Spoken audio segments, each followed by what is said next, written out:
সামান্য তেজপাতা আপনার ভাগ্যকে বদলে দিতে পারে। তেজপাতার অনেক কাজ। হ্যাঁ, আজকে চলুন তেজপাতা দিয়ে নিয়ে আসলাম এমন একটি ভিডিও যাতে আপনার লক্ষ্মী দেবীর কৃপা সর্বদা আপনার মানিব্যাগ ও আলমারিতে বজায় থাকে। তো চলুন ভিডিওটি দেখবার আগে অবশ্যই আমার চ্যানেলটিকে সাবস্ক্রাইব করে ফেলুন, আর পাশে থাকা বন্ধুকে শেয়ার করুন, কমেন্ট করতে কেউ ভুলবেন না। মনে করে পাশে থাকা অল বেল বাটনটি ক্লিক করে রাখবেন, যাতে করে আমার দেওয়া প্রত্যেকটি ভিডিও সবার আগে আপনার কাছে পৌঁছাতে পারে আর আপনি ভিডিওটা দেখে উপকৃত হতে পারেন। তো চলুন, দুটি তেজপাতা, আমি এখানে দুটি তেজপাতা নিয়ে নিয়েছি। আপনার মানিব্যাগের জন্য একটি আপনার আলমারির লকারের জন্য। তেজপাতা মা লক্ষ্মীর খুব কাছের, তাই তেজপাতার উপরে আপনি আপনার মন চায় ইচ্ছা লিখে ফেলুন। হ্যাঁ, আপনার কি চাই সেটা লিখবেন, কি পাবেন কি হতে পারে সেটা লিখবেন না। আপনি লিখবেন আমি এটা পেয়ে গেছি, মানে আমি 20 লক্ষ টাকা পেয়ে গেছি।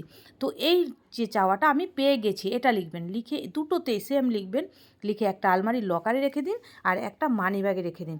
আর দেখুন মিরাকেল, আপনার স্বপ্ন পূরণ হবে দ্রুত।